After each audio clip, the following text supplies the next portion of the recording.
सब लोग दिखेंगे।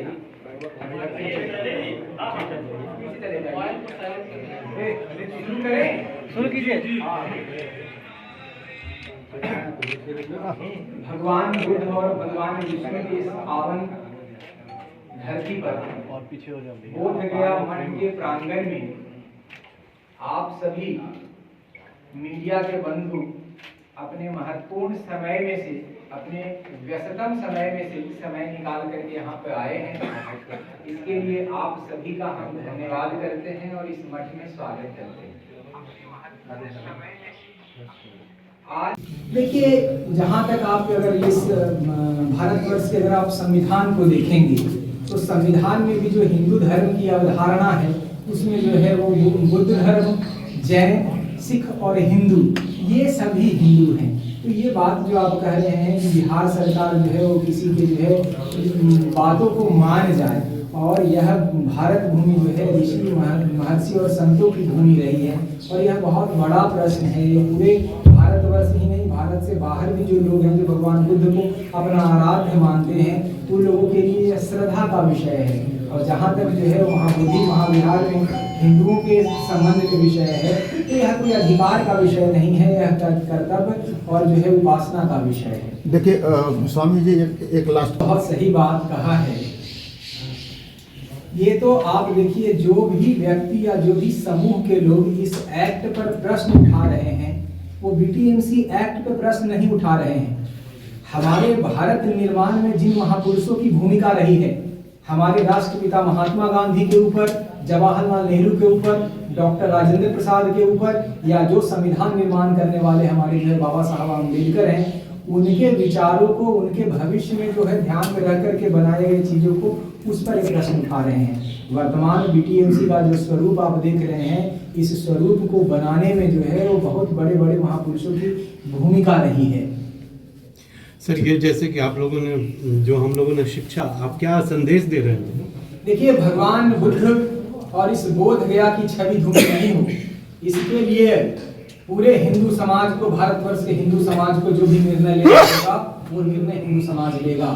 आज जो हम इस प्रेस कॉन्फ्रेंस जो कर रहे हैं उसके माध्यम से भी मैं आप लोगों को स्पष्ट कर दूं कि भगवान बुद्ध के वचनों को और भगवान बुद्ध के सिद्धांतों को रक्षा करने के लिए हमें जिस भी जो है प्लेटफॉर्म पे जा करके जो कुछ भी करने की आवश्यकता होगी, ये हिंदू समाज करेगा। और ये जो है सिर्फ बोध गया मठ का विषय नहीं है, ये भारतवर्ष में रहने वाले जो है वो सभी हिंदुओं के जो है वो आस्था का विषय है। हमारा एक सवाल है कि भारत में जो समन्वय स्थापित हुआ है बौद्ध और हिंदू के बीच में, इस समन्वय बहुत ही अंतर्राष्ट्रीय जो है इसमें षड्यंत्र है।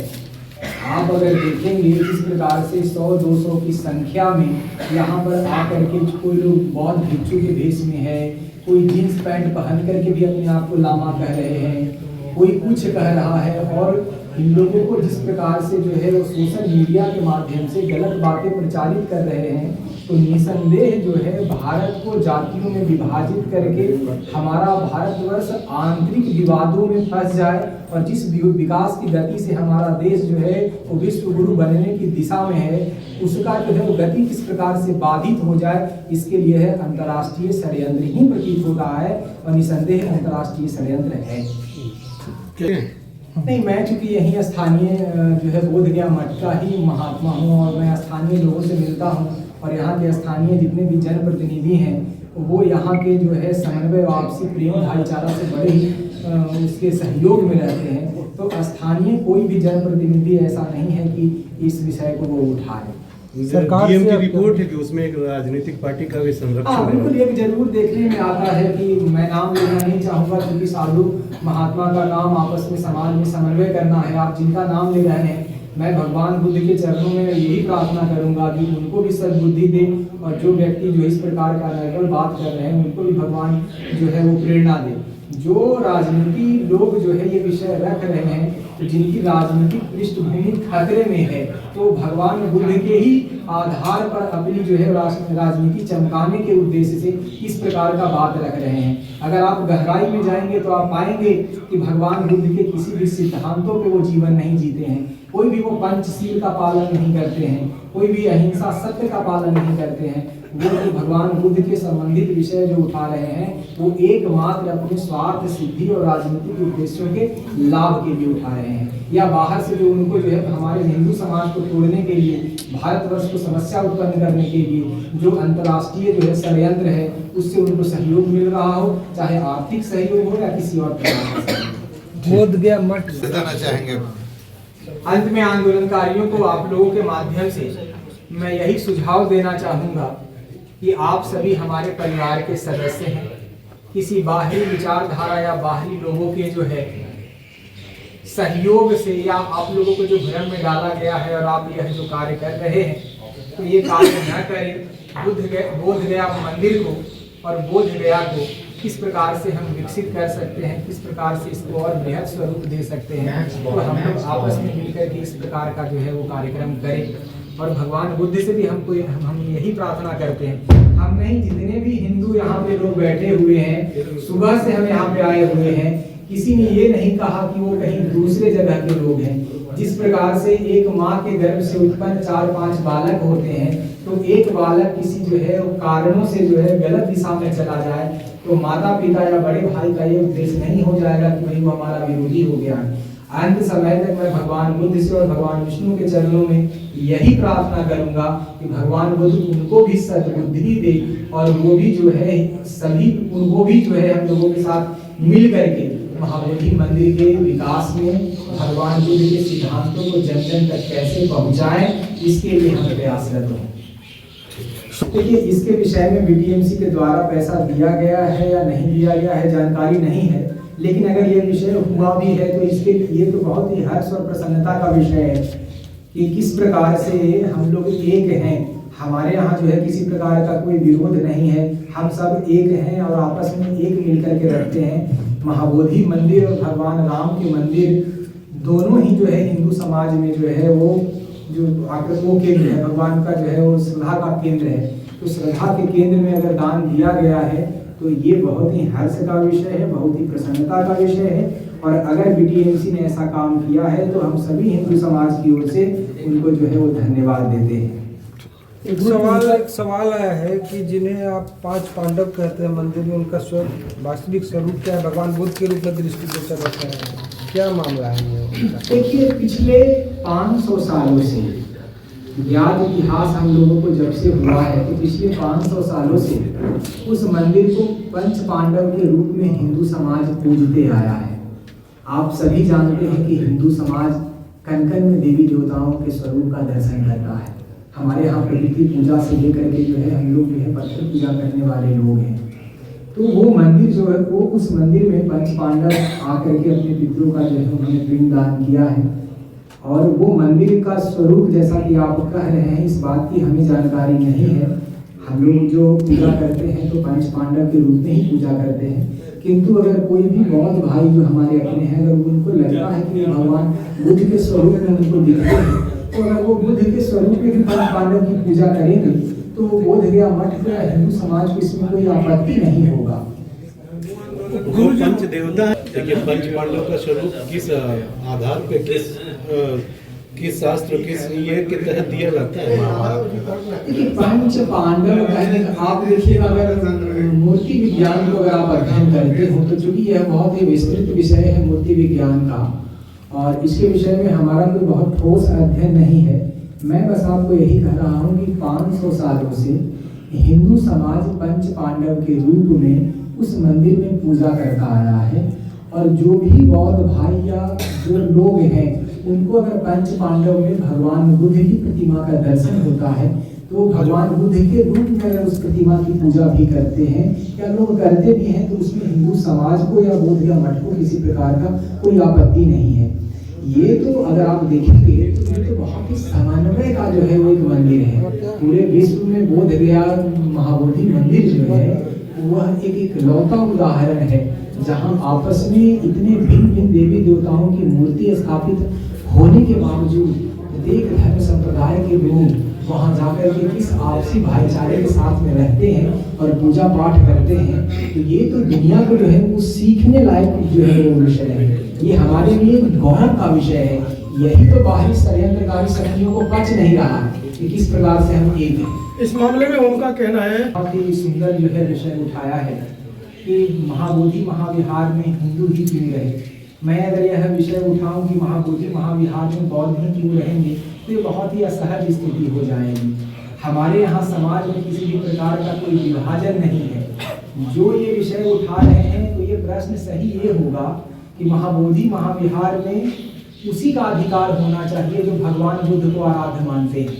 उनका अधिकार नहीं होना चाहिए जो भगवान बुद्ध का आराध्य नहीं मानते हैं। तो मैं आपसे यह प्रश्न करना चाहूँगा कि क्या कोई ऐसा सदस्य है जो भगवान बुद्ध को अपना आराध्य नहीं मानता हो। वर्तमान में महाबोधि महाविहार के समिति में जितने भी सदस्य हैं वो भगवान बुद्ध को मानने वाले हैं, भगवान बुद्ध के आदर्शों पे चलने वाले हैं। तो जो ये बात कह रहे हैं हिंदू और बौद्धों में विभाजन जो कर रहे हैं, तो भविष्य में तो ये भी कहने लगेंगे कि भाई उसमें महायान शाखा के लोग न रहें, हीनयान शाखा के लोग न रहें, वज्रयान शाखा के लोग नहीं रहे। आप सभी जानते हैं कि भगवान बुद्ध के जो है विचारों को भी जो है बहुत संप्रदायों में विभक्त है। कोई जो बौद्ध संप्रदाय है भगवान बुद्ध को जो है महान गुरु के रूप में मानता है, कोई संप्रदाय भगवान बुद्ध को अवतार के रूप में मानता है, कोई संप्रदाय भगवान बुद्ध को जो है वो पुनर्जन्म में विश्वास करने वाला मानता है। तो जिस प्रकार से भिन्न भिन्न अवधारणाओं जो है उनके विचारों को लेकर के है, उसी प्रकार से जो है हिंदू समाज भी जो है भगवान बुद्ध को भगवान विष्णु के अवतार के रूप में मानता है। तो इसमें किसी भी प्रकार का कोई विरोध नहीं है। भक्त जी ये जानना चाहूँगा जो विरोध कर रहे हैं उनकी शक्ति क्या है। मेरा जानने का मतलब है कि वो उनका स्तर क्या है, वो क्या कोई इंटरनेशनल नेशनल या स्थानीय है, किस संगठन, क्या उन संगठन का वैल्यू क्या है। अगर आप शक्ति की बात करते हैं तो बोध गया में एक ही शक्ति है, वो भगवान बुद्ध की शक्ति, और भगवान बुद्ध की शक्ति सदैव अपने मानने वाले श्रद्धालुओं के साथ में है। और जहाँ तक बात आप ये कह रहे हैं कि क्या कोई बाहरी लोगों का इसमें हाथ है क्या, तो ये बात तो स्पष्ट है कि जिस प्रकार से वर्तमान भारतवर्ष एक होकर के दुनिया में अपना अमिट छाप छोड़ रहा है, तो बाहर की शक्तियाँ जो हमें जाति में विभाजित करना चाहते हैं, भारतवर्ष को तोड़ना चाहते हैं, तो ये निसंदेह उन लोगों के ही प्रेरणा से प्रेरित होकर के हमारे बीच के ही जो है कोई भाई बंधु गलत दिशा में भ्रमित होकर के इस प्रकार का बात उठा रहे हैं। सर मैं ये जानना चाह रहा था, जैसे कोई भी संगठन है तो एक राष्ट्रीय स्तर का संगठन होता है जिसका बोलना काम करना वो वैल्यू रखता है। तो ये जो विरोध कर रहे हैं क्या किस स्तर के हैं वो, हम उसके लिए बोलने चलें, हम उसकी चिंता करें, एक सामान्य तुच्छ की चिंता करें, ये तो नहीं लग रहा वो है कोई उस तरह का संगठन है। तो अब हमको लगता है नहीं, ये विषय जो आप कह रहे हैं मुझे नहीं पता कि संगठन है या उनका संगठन नहीं है। सोशल मीडिया के माध्यम से जो गलत बातें प्रचारित की जा रही है, उस गलत बात प्रचारित से जो हमारा समाज भ्रमित हो रहा है, उस भ्रम की स्थिति को दूर करने के लिए आज का प्रेस कॉन्फ्रेंस रखा गया है। मुझे नहीं पता है, मैं आपके माध्यम से ही उन लोगों को भी यह विषय कहना चाहूँगा कि अगर किसी प्रकार की समस्या है तो बौद्ध धर्म में बहुत बड़े बड़े गुरु हैं, हमारे पूजनीय दलाई लामा जी हैं, हमारे कर्मापा जी हैं, या बौद्ध धर्म को मानने वाले जितने भी धर्म के गुरु लोग आते हैं उनको अपने गुरु के पास जाना चाहिए, और अगर कोई विषय है तो उनको रखना चाहिए ताकि वो जो है वो समाधान कर सके। महंत जी उनका आरोप है कि बेटी एक्ट 1949 बना था और 50 स्थिति है, तो वर्तमान स्थिति में बहुत सारे लोग आकर के या सोशल मीडिया के माध्यम से बोध गया के बारे में जो चर्चा करते हैं, तो आप सभी जानते हैं और हम भी जानते हैं कि किस प्रकार से पूरी दुनिया में महाबोधि मंदिर और बोध गया शांति के लिए जाना जाता है और आपसी प्रेम और भाईचारा के लिए जाना जाता है। तो स्थानीय हिंदू समाज या आने वाले जो बौद्ध समाज के लोग हैं वो बड़े ही प्रेम भाव से और बड़े ही आपसी तालमेल के साथ में इस महाबोधि मंदिर को लेकर के आपस में रहते हैं।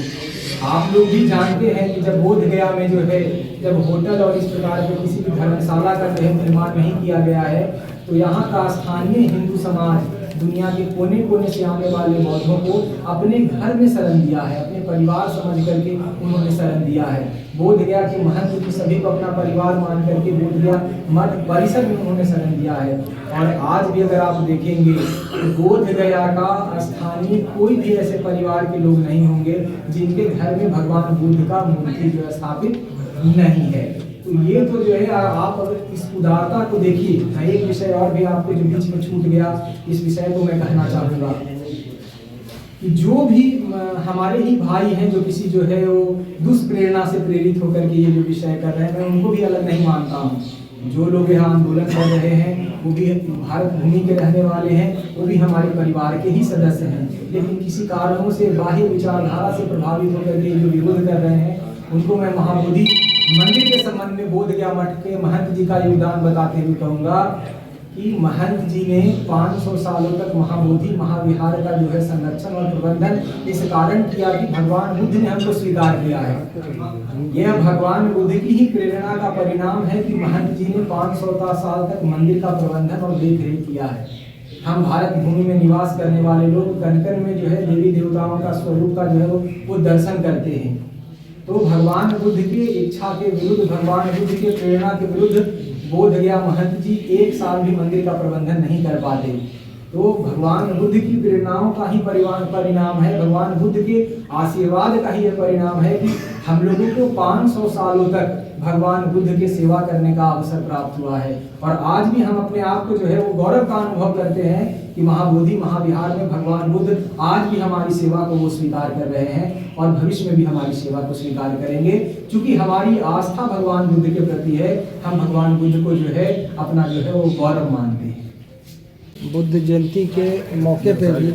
कुछ बौद्ध संगठनों द्वारा इस विषय पर का जो अनर्गल विषय मीडिया के माध्यम से समाज में प्रचारित किया जा रहा है, तो इसके लिए मैं जिला प्रशासन और बिहार सरकार से जो है ये वो जो है विनम्र जो है निवेदन करना चाहूँगा कि इस प्रकार के किए जा रहे प्रयासों को रोकी।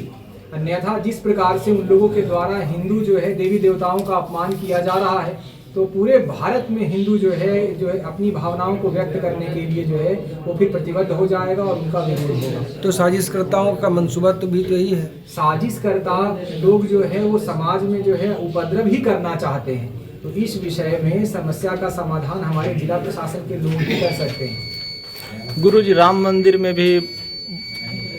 बौद्ध पुजारियों की मांग की जा रही है, उस पर आपकी क्या राय है? तो राम मंदिर में तो जो है वो भगवान बुद्ध हैं ही। अगर आप जो है भगवान बुद्ध सिर्फ राम मंदिर में नहीं है,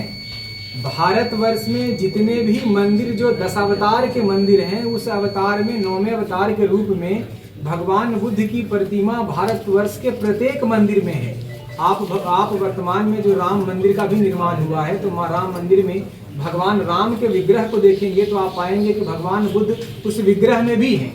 और जो ये बात कह रहे हैं कि जो है बौद्ध पुजारियों की आवश्यकता जो है वहाँ है, तो भगवान राम को जो आराध्य मानते हैं उनके लिए तो राम मंदिर के दरवाजे सदैव खुला है। और जो भी भगवान राम को अपना आराध्य मानते हैं, जिस प्रकार से हम लोग भगवान विष्णु को अपना आराध्य मान रहे हैं, उनके लिए ये मार्ग जो बात कह रहे हैं वो भी उनके लिए सदैव खुला है। भारतवर्ष में निवास करने वाला कोई भी हिंदू यह नहीं कह सकता है कि किसी मंदिरों में जो है वो बौद्ध पुजारी नहीं आ सकते हैं या बौद्ध श्रद्धालु नहीं आ सकते हैं। मैं तो आपके मीडिया के माध्यम से ये उन लोगों को जो है वो ये कहना चाहूँगा कि जो है अगर आप जो है आपकी आस्था है तो आप आइए, बोधगया मठ में भी जो मैं आपको सदस्य के रूप में नामित कर दूं।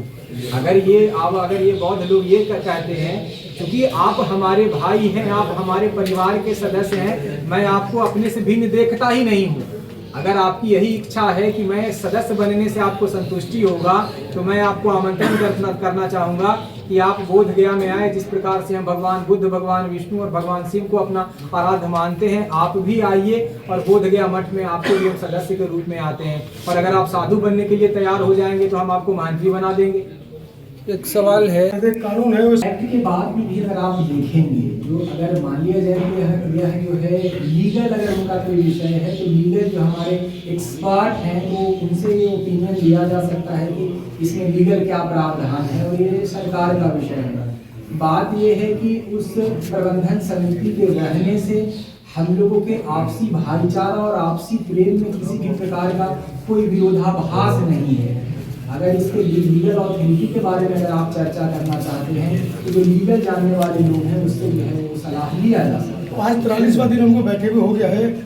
और जैसे कि आपने वो समाधान या भगवान बुद्ध के विचारों से अगर प्रेरित होकर के बोध गए आते, तो आप जैसा कह रहे हैं वैसा ही वो मार्ग अपनाते। उनका उनका उद्देश्य ही जो है वो समाज को भ्रमित करके हिंदू समाज को जातियों में विभाजित करना है। अगर वो वास्तविक में समाज को लेकर के, भारतवर्ष को लेकर के विभिन्न अगर जागरूक नागरिक रहते तो इस प्रकार का सोशल मीडिया में जो है भ्रम फैलाने के स्थान पर वो जो अधिकारिक व्यक्ति रहते उनके पास में जाकर के वो चर्चा करते। हमारे भारतवर्ष में हम लोग गुरुओं की धरती से आते हैं, हमारे यहाँ गुरु परंपरा होती है। हमारे यहाँ कोई समस्या होता है तो हम अपने गुरु और बड़े बुजुर्गों के पास जा करके उसका समाधान का मार्ग ढूंढते हैं। हम समाधान का मार्ग जो है वो गलत बातें प्रचारित करके नहीं करते हैं। तो इसमें जो है यही विषय है। स्वामी जी एक क्वेश्चन, जिस तरह से उनको खराब करने वाले लोगों के विरुद्ध कोई नहीं, कार्रवाई बोध गया मठ बिहार सरकार से भी और यहाँ के स्थानीय प्रशासन से भी यही जो है आग्रह करता है, यही जो है हमारा निवेदन है कि सदियों से जिस प्रकार से बोध गया मठ और महाबोधि मंदिर पूरे दुनिया में शांति और जो है बंधुत्व का संदेश देता रहा है, और जिस प्रकार से शांति और आपसी भाईचारे का संदेश हम लोग दे रहे हैं, इसी प्रकार से जो है वो बना रहे। और कुछ जो बाहरी लोग आकर के हमको आपस में जो जातियों में विभाजन करने का प्रयास कर रहे हैं, उस पर दंडात्मक कड़ी से कड़ी कार्रवाई की जा सके, जिसमें समाज जो है हमारा एक रहे, टूटे नहीं। नाम लेकर के जो है भगवान बुद्ध की विचारधाराओं को तोड़ना चाहते हैं, तो मैं उन लोगों के लिए यह कहना चाहूँगा कि भगवान बुद्ध जो है सिर्फ भारत भूमि तक सीमित नहीं है। भगवान बुद्ध जो है पूरी दुनिया के लिए जो है वो एक आदर्श का केंद्र है। अगर हम जातियों की बात करेंगे तो चाइना के लोगों के पास में कौन सी जातियाँ हैं, जापान में कौन सी जाति है, श्रीलंका कंबोडिया में कौन सी जाति है, या भगवान बुद्ध को मानने वाले जो भी 50-52 देश के लोग हैं वो जातिगत आधार पर भगवान बुद्ध को अपना आराध्य नहीं मानते हैं। वर्तमान जीवन में दुखों की निवृत्ति हम किस प्रकार से कर सके, भगवान बुद्ध के द्वारा दिए गए उपदेश के माध्यम से हम अपने जीवन में सुख और शांति कैसे प्राप्त कर सके, इसके लिए भगवान बुद्ध को लोग आराध्य मानते हैं। किसी जाति या किसी संप्रदाय विशेष के होने मात्र से भगवान बुद्ध किसी के आदर्श नहीं है। तो इस प्रकार की बातें बोल करके भगवान बुद्ध को संकीर्ण करने का, भगवान बुद्ध के जो है वो एक छवि जो अंतर्राष्ट्रीय छवि है उसके धूमिल करने का जो प्रयास कर रहे हैं, तो ये वो ना करें। में ये कहा जा रहा है, तो जैसा कि हम सभी जानते हैं और हमारे यहाँ ऐतिहासिक प्रमाण के हिसाब से भी हम जानते हैं कि भगवान बुद्ध को ज्ञान जो है इस पवित्र भूमि में ज्ञान की प्राप्ति हुई। भगवान बुद्ध का जन्म जो है नेपाल जो है हिमालय की तराई में हुआ, और इस भूमि की ही जो है वो प्रताप रहा होगा। इस भूमि में पूर्व में भी तपस्वियों का जो है तप रहा होगा कि भगवान बुद्ध यहाँ पर जो इस धरती का चयन तपस्या करने के लिए उन्होंने किया, और यहाँ आकर के उनको ज्ञान की प्राप्ति हुई। ज्ञान की प्राप्ति के पश्चात जो है जिस प्रकार से महाबोधि महाविहार आज है, सम्राट अशोक के द्वारा जो महाबोधि महाविहार का निर्माण करवाया गया, उसके पश्चात समय समय पर भिन्न भिन्न राजाओं के द्वारा, भिन्न भिन्न समाज सेवियों के द्वारा उस मंदिर के विकास में महत्वपूर्ण भूमिका रही है। चाहे वो शुंग वंश रहे, चाहे वो पाल वंश रहे, सभी वंश के लोग समान रूप से हिंदू और बौद्ध के समान रूप से पोषक रहे हैं। उन पोषक शासकों के द्वारा महाबोधि मंदिर के विकास में महत्वपूर्ण भूमिका निभाया गया है, और महाबोधि मंदिर में भूमिका निभाने वाले शासकों की भी यही जो है इच्छाएं रही थी कि किस प्रकार से हमारा भारतीय समाज एक होकर के रहे, किस प्रकार से भगवान बुद्ध ने जो है हिंसा का मार्ग बतलाया है, जिस प्रकार से प्रेम और भाईचारे का मार्ग बतलाया है, उस मार्ग पर हम किस प्रकार से चल सके। तो प्रत्येक शासकों ने इसी प्रकार से प्रयास किया। समय के साथ में जब 12वीं शताब्दी में जो है मुसलमान आक्रांताओं के द्वारा जब नालंदा विश्वविद्यालय और महाविहार को जो है नष्ट कर दिया गया है, मंदिरों को नष्ट कर दिया गया है, जब यहाँ से हमारे प्रिय जो है वो भिक्षुगण और उपासकगण जो है वो कहीं दूसरे जगह निवास करने लगे हैं, उस विकट परिस्थिति में अगर महाबोधि महाविहार को संरक्षण का विषय आया तो यहाँ के महंत जी और यहाँ के हिंदू समाज ने जो है वो बीड़ा उठाया। महाबोधि मंदिर के 12वीं शताब्दी के बाद में, जैसा कि आप सभी प्रबुद्ध जन जानते हैं कि इतिहास में भी महाबोधि मंदिर के बारे में या यहाँ के इतिहास के बारे में 12वीं शताब्दी से लेकर के 15वीं-16वीं शताब्दी तक लोगों को कुछ नहीं मिलता है। लेकिन भारतीय यहाँ के स्थानीय और हिंदू जनमानस की अवधारणाओं के अनुसार और हमारी भावनाओं के अनुसार यह बोध गया मठ भगवान आदि गुरु शंकराचार्य के द्वारा 8वीं सदी का ये जो है स्थापित मठ है, और इस मठ के को जब महाबोधि मंदिर के जो है वो संरक्षण और जो है व्यवस्था का जिम्मा जब वहाँ के उपासक और भिक्षु कहीं अन्यत्र जाकर के रहने लगे तो भगवान बुद्ध को जो है हम सदैव से जो है भगवान विष्णु के 9वें अवतार के रूप में पूजा करते रहे हैं। वो हमारे लिए सदैव आदरणीय रहे हैं और कोई अंदर ही हिंदू समाज नहीं करता है। तो मठ ने महाबोधि मंदिर के संरक्षण का जो है वो जिम्मा उठाया। आप अगर देखेंगे तो अंग्रेजों के भी दस्तावेज में जब उनका शासन यहाँ हो गया तो उनके दस्तावेज के अनुसार भी महाबोधि मंदिर बोधगया मठ के नियंत्रण में रहा। बोधगया मठ के नियंत्रण में तो महाबोधि मंदिर कब से रहा है, इसका जो है ये ऐतिहासिक प्रमाण जो है हिंदू अवधारणाओं के हिसाब से 10वीं 11वीं शताब्दी से ही महंत जी जो है उसका संरक्षण और संवर्धन करते रहे। लेकिन अंग्रेजी दस्तावेज में जो हम लोगों को प्रमाण प्राप्त होता है वो प्रमाण जो है वो 1726 में शाह आलम द्वितीय ने महंत जी को जमींदारी के रूप में 3-4 गांव दिया है। उसी जमींदारी में बोधगया महाबोधि मंदिर भी स्थित रहा। उस प्रकार से महंत जी के पास में महाबोधि मंदिर का अधिकार आया। अभी तो अधिकार से भी पहले जो है महाबोधि मंदिर का संरक्षण और संवर्धन महंत जी के द्वारा किया जाता रहा है। क्योंकि हम जो है भगवान बुद्ध को अपना आराध्य मानते हैं, भगवान बुद्ध के बताए वचनों पर हम लोग चलने वाले लोग हैं। उसके बाद जब पलासी के युद्ध के बाद में जो है बिहार, बंगाल और उड़ीसा पर जब अंग्रेजों का जो है वो कब्जा हो गया है और औपचारिक रूप से जमीनों के रेवेन्यू रिकॉर्ड जब तैयार किया जाने लगा है तो 1811 में यहाँ एक सर्वेयर आए हैं जिनका नाम बुकानन हैमिल्टन है। उनके डायरी में और उनके गजेटियर में भी अगर आप अध्ययन करेंगे तो आप पाएंगे कि 1811 में उन्होंने गया में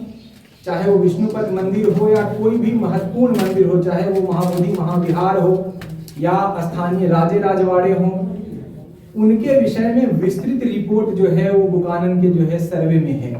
और 1811 में प्रकाशित वह बुकानन रिपोर्ट के हिसाब से भी महाबोधि महाविहार में पूजा पाठ और उनका देखभाल बोधगया महंत जी के द्वारा किया जाता है। सदैव से किया जाता रहा। संरक्षण और जो है व्यवस्था ऐसा ही चलता रहा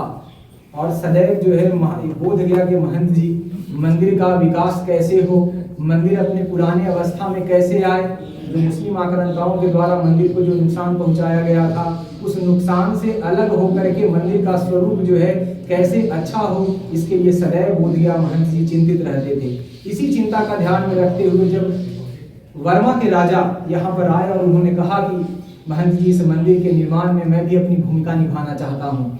और उन्होंने अपने आध्यात्मिक और धार्मिक उद्देश्यों को पूरा करने के लिए दान स्वरूप में जो मंदिर के निर्माण का प्रस्ताव महंत जी तत्कालीन महंत हेमनारायण गिरी जी के पास में रखा। तो महंत जी ने, चूंकि जो महंत जी भगवान बुद्ध के मंदिर के विकास के लिए हमेशा चिंतित रहते थे, उन्होंने बहुत ही हर्ष के साथ में जो है वर्मा के राजा के जो है इस प्रस्ताव का स्वीकार किया। और 1877 में वर्मा के राजा और बोधगया महंत जी के बीच में एक जो है अनुबंध हुआ। उस अनुबंध के आधार पर महंत बोधगया और वर्मा के राजा जो है वो महाबोधि मंदिर को पुनः जो है उसके वास्तविक स्वरूप में कैसे आ जाए, इसके लिए जो है वो काम करना उन्होंने जब शुरू किया। काम शुरू ही हुआ था, लेकिन तकनीकी कारणों से हम लोगों के पास में, महंत जी के पास में जो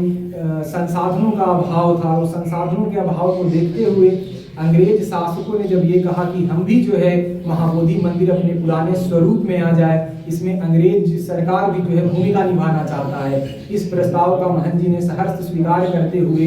ईस्ट इंडिया को जो है उस समय जो तत्कालीन सरकार जो अंग्रेजों की सरकार थी, उन्होंने जो है अलेक्जेंडर कनिंघम और उनके साथ में जीडी बुगलर को इस बात अंग्रेजों का अध्ययन करें, आर्काइव में भी उपस्थित है और सुस्थित अलेक्जेंडर कनिंघम, जीडी बुगलर और सभी लोगों ने रिपोर्टेड बात कहा है। बहुत लोग ये उन्होंने पांडव का जिक्र तो कहीं नहीं। के प्रत्येक दस्तावेज में पंच पांडव मंदिर का वर्णन आपको मिलेगा।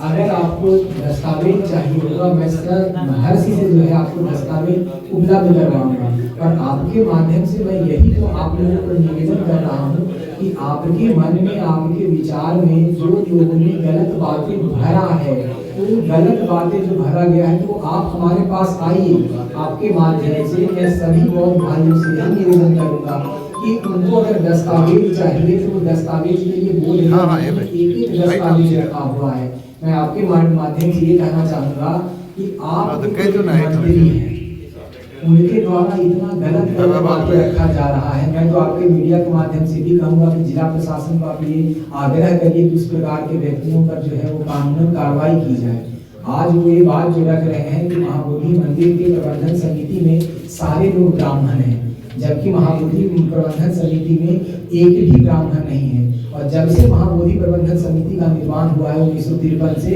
एक भी सेक्रेटरी आज तक 50-70 सालों के इतिहास में सेक्रेटरी ब्राह्मण नहीं रहे हैं। वर्तमान 10-15 सालों के जो इतिहास में एक भी सदस्य ब्राह्मण नहीं रहे हैं। और आप लोगों का एक और जो है गलतफहमी है, तो ये गलतफहमी है कि बोध गया के जो महंत जी होते हैं,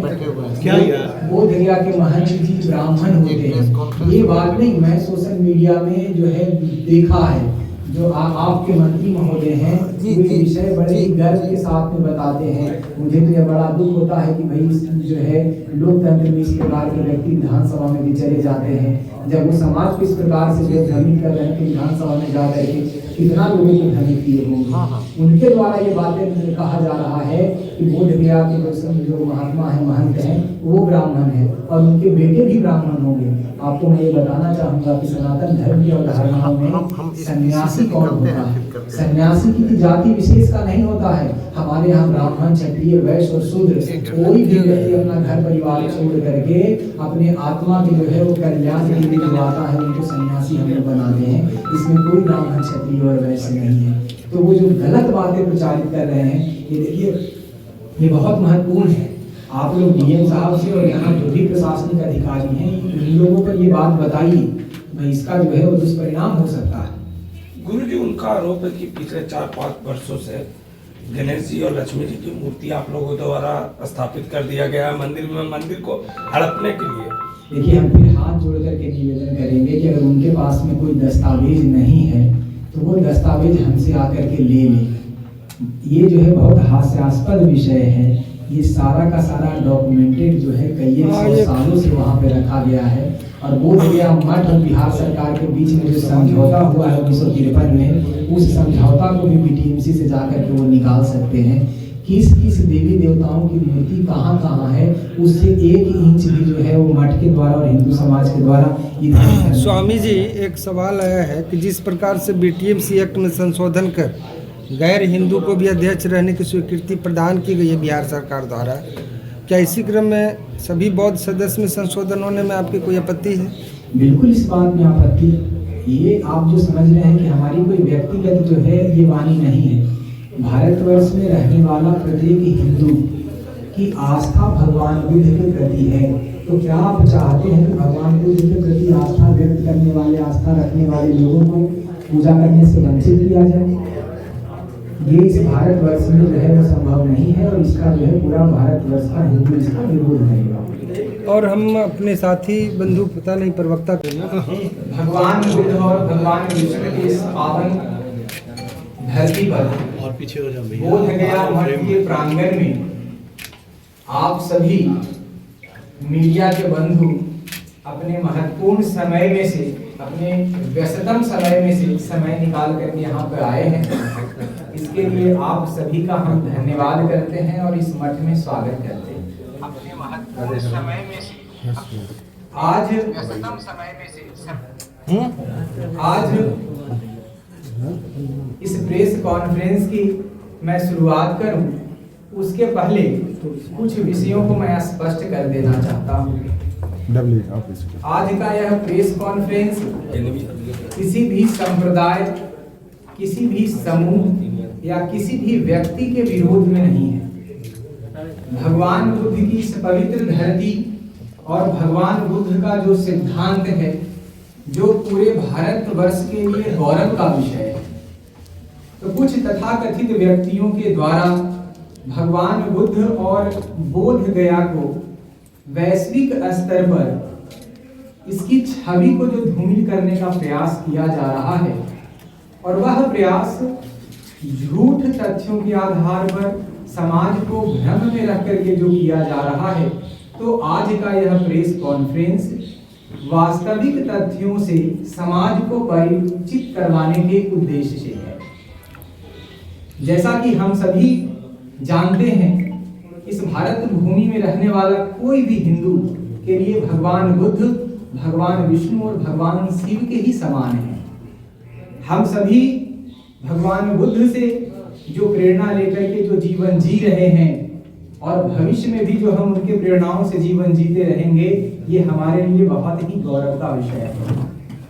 बोध गया मठ या बोध गया का स्थानीय हिंदू समाज, जो लोग आंदोलन कर रहे हैं गलत तथ्यों के आधार पर,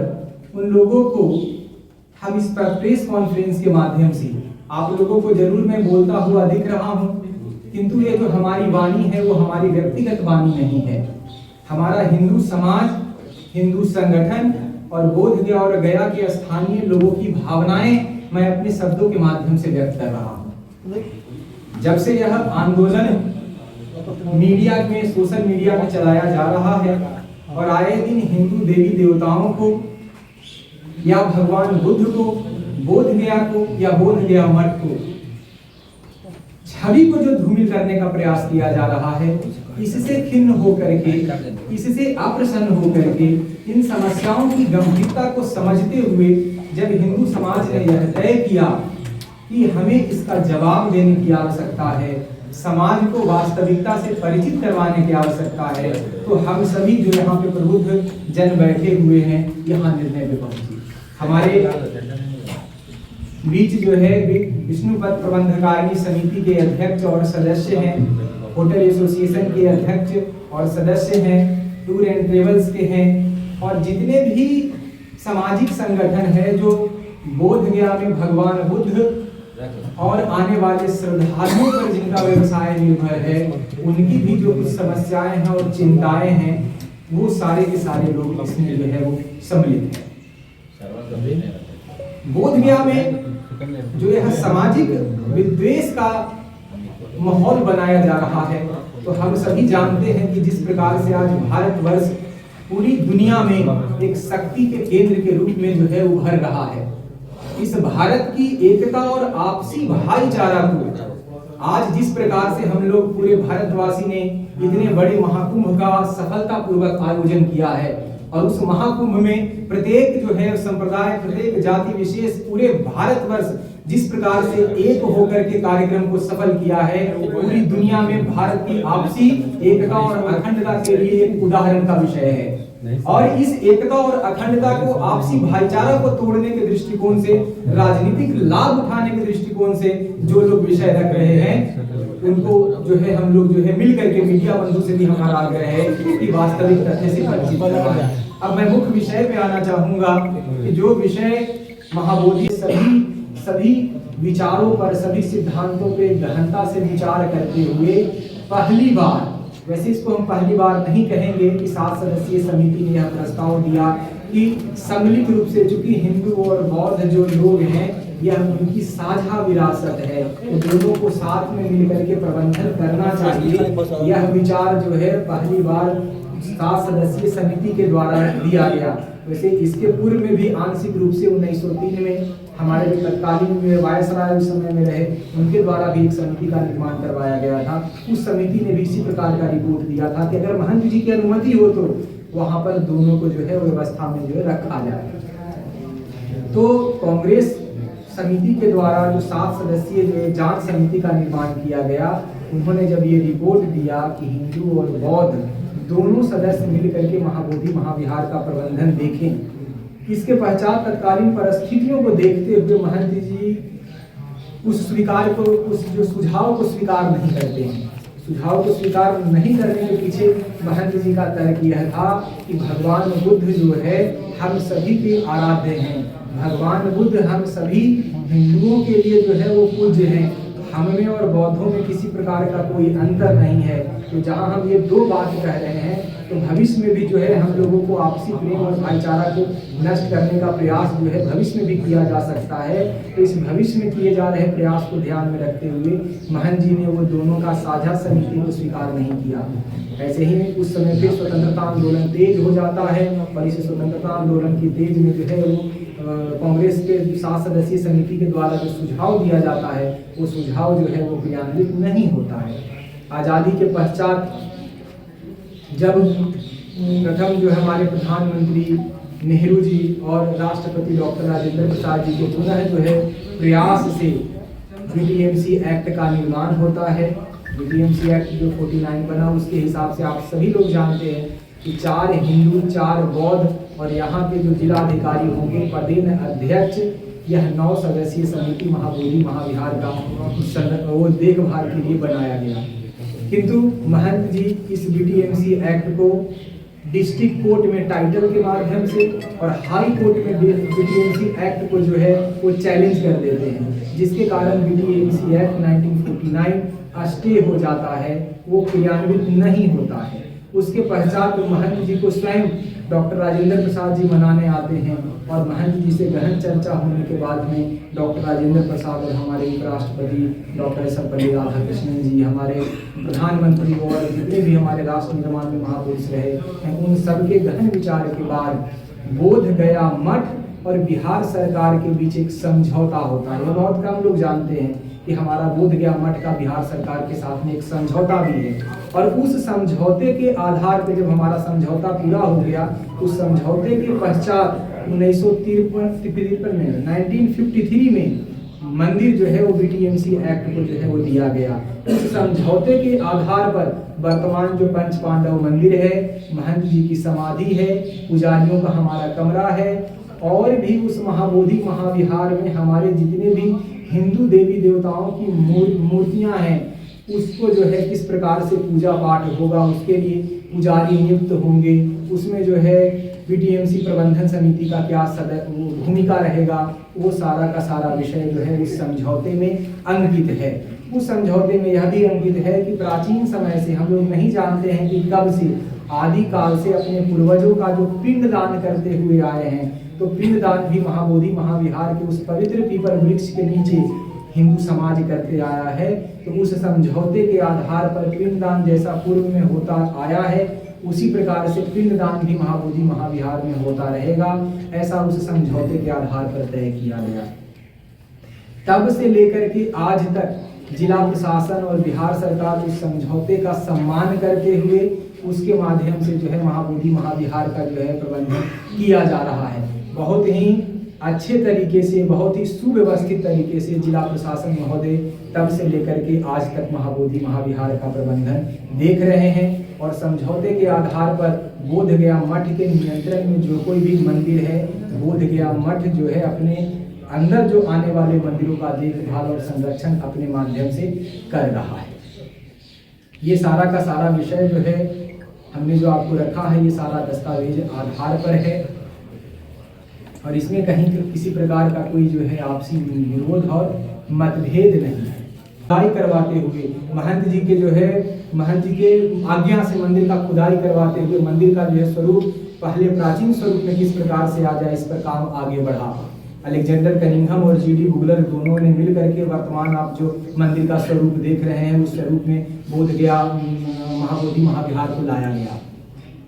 और आप लोगों को जान करके यह प्रसन्नता भी होगा और यह खुशी का भी विषय होगा कि वर्तमान जो महाबोधि महाविहार आप देख रहे हैं, जब वह बन करके तैयार हुआ, जो आज हम जो मंदिर में जो मूर्ति देख रहे हैं, भगवान बुद्ध का जो मूर्ति देख रहे हैं, वो मूर्ति बोध गया मठ के जो है प्रांगण में महंत जी के द्वारा पूजा पाठ किया जाता रहा। जब मंदिर का स्वरूप बन करके तैयार हुआ तो अलेक्जेंडर कनिंघम, जीडी बुगलर और महंत जी के जो है वो आपसी जो है विचार से, राय से बोध गया मठ में रखे वो भगवान बुद्ध की पवित्रतम मूर्ति को हिंदू रीति रिवाज से प्राण प्रतिष्ठा करके महाबोधि महाविहार में जो है वह स्थापित किया गया है। और जो भी बात मैं यह बोल रहा हूँ, ये अलेक्जेंडर कनिंघम और जीडी बुगलर के द्वारा जो है रिपोर्टेड जो है डॉक्यूमेंट के आधार पर कर रहा हूँ। मैं यह जो सारी बातें कह रहा हूँ वो अलेक्जेंडर कनिंघम के सहयोगी जीडी बुगलर ने अपने 10 पन्नों के रिपोर्ट में इन सब बातों को कोट किया है, जो सरकार के जो है वो रिकॉर्ड आर्काइव में भी है। ये जो विवाद जो वर्तमान हम विवाद देख रहे हैं, हिंदू और बौद्ध का विवाद है, यद्यपि जो है हिंदू और बौद्ध कोई अलग अलग नहीं है, एक ही घर के जो है एक ही परिवार के सदस्य हैं, और हम लोग आदिकाल से एक रहते हुए ही सारा काम करते आए हैं। वर्तमान जो आप ये विवाद देख रहे हैं, उस विवाद की शुरुआत श्रीलंका के भंते अनागारी धर्मपाल जी के द्वारा मंदिर में मूर्ति रखने के प्रयास से शुरू होता है। जब अनागारी धर्मपाल जी यहाँ आते हैं और मंदिर में जो अपने मूर्ति को स्थापित करके अपने कृति के लिए, अपने उद्देश्यों की पूर्ति के लिए जब महाबोधि महाविहार में महंत जी और अंग्रेजों की अनुमति के बगैर जब मूर्ति की स्थापना करना चाहते हैं, तो महंत जी और नगारी धर्मपाल जी का विरोध होता है। मैं यहाँ पर यह बात स्पष्ट करना चाहूँगा कि महाबोधि महाविहार में पूजा को लेकर के कभी भी किसी प्रकार का विरोध नहीं रहा है। पूरी दुनिया से कोने कोने से आने वाले भगवान बुद्ध के श्रद्धालुओं को मंदिर में पूजा करने का अधिकार सदैव था। इतना ही नहीं, ये हिंदुओं को और बोध गया मठ के सन्यासी के रूप में मुझे कहते हुए भी यह बात के लिए गौरव का अनुभव हो रहा है कि उस समय भी, तत्कालीन समय में जितने भी लोग भगवान बुद्ध की उपासना के लिए बोध गया आते थे, उन सभी की व्यवस्था और रहने की व्यवस्था, खाने की व्यवस्था बोध गया के तत्कालीन महंत जी के द्वारा किया जाता था। इसके लिए बोध गया मठ में जो है अतिथिशाला का निर्माण किया गया था। उनको अपने परिवार के रूप में यहाँ रखा जाता था। तो जब मूर्ति रखने के विवाद को लेकर के शुरू हुआ है, वहाँ कोई विवाद जो है हिंदू और बौद्ध का शुरू नहीं हुआ था। मैं ये बहुत स्पष्ट कहना चाहूँगा कि नगारी धर्मपाल जी और बोध गया मठ का जो विवाद था, वो एक मूर्ति की स्थापना के उद्देश्य से था। जब महंत जी की अनुमति के बगैर वहाँ मूर्ति की स्थापना जब उन्होंने करने का प्रयास किया, तो इस प्रयास को लेकर के नगारी धर्मपाल जी और बोध गया मठ के बीच में कानूनन विवाद हुआ। इस कानूनन विवाद का निपटारा माननीय हाई कोर्ट कोलकाता ने 1895 में किया। उस 1895 के जो है वो ऑर्डर के हिसाब से महाबोधि महाविहार महंत जी का ही है, महंत जी के ही जो है प्रबंधन में महाबोधि महाविहार है और महंत जी का ही उस पर अधिकार है। इस बात को पुष्ट करते हुए ऑर्डर में ये भी कहा गया कि वहाँ कभी भी वो जो है इस प्रकार से भेद नहीं है कि हिंदू और बौद्ध वहाँ पूजा नहीं कर सकते हैं। उसके बाद में जब यह विवाद नगारी धर्मपाल जी को जब कानूनन मार्ग से कोई अधिकार प्राप्त नहीं हुआ, तो राजनीति जो है वो जो राजनीतिक उस समय पार्टियां थी हमारे देश में, उनसे संपर्क किया गया। नगारी धर्मपाल जी हमारे राष्ट्रपिता महात्मा गांधी से जब इस बात को उठाते हैं, तो महात्मा गांधी इस विषय से के गंभीरता को देखते हुए राष्ट्रीय कांग्रेस का अधिवेशन इसी विषय पर, महाबोधि मंदिर के ही विषय पर 1922 में राष्ट्रीय कांग्रेस का अधिवेशन गया जी में रखा जाता है। और गया जी में इसी अधिवेशन में जो है ये बात तय होता है कि महाबोधि महाविहार के स्थितियों से भारतवर्ष को परिचित करवाने के लिए एक समिति की आवश्यकता है। उसमें जो है वो 7 सदस्यीय जो है एक समिति का जो है वो निर्माण उस समय किया जाता है, जिसके अध्यक्ष हमारे प्रथम राष्ट्रपति डॉक्टर राजेंद्र प्रसाद होते हैं। सदस्य महंत बोध गया मठ होते हैं, नगारी धर्मपाल जी होते हैं, स्वामी दयानंद जी होते हैं, बाबू ब्रिज किशोर प्रसाद जी होते हैं, केपी जायसवाल जी होते हैं और राहुल संस्कृतानंद जी होते हैं। इन 7 सदस्यीय समिति जो है वो कांग्रेस जो अधिवेशन में तय हुआ और 7 सदस्यीय समिति का निर्माण किया गया। ये 7 सदस्यीय समिति 2-3 सालों के गहन रिसर्च के बाद बोध गया महंत जी के द्वारा लिखे गए ग्रंथों के अध्ययन से, आप लोगों को मैं ये भी बताना चाहूँगा कि इन समस्याओं को देखते हुए तत्कालीन महंत जी ने एक ग्रंथ लिखा है बुद्ध मीमांसा। बुद्ध मीमांसा ग्रंथ के माध्यम से भगवान बुद्ध भगवान विष्णु के 9वें अवतार हैं, ऐसा श्लोक हमारे वेदों में और हमारे पुराणों में कहाँ कहाँ आया है, इन सभी संदर्भों को उल्लेखित करते हुए उन्होंने एक ग्रंथ लिखा बुद्ध मीमांसा।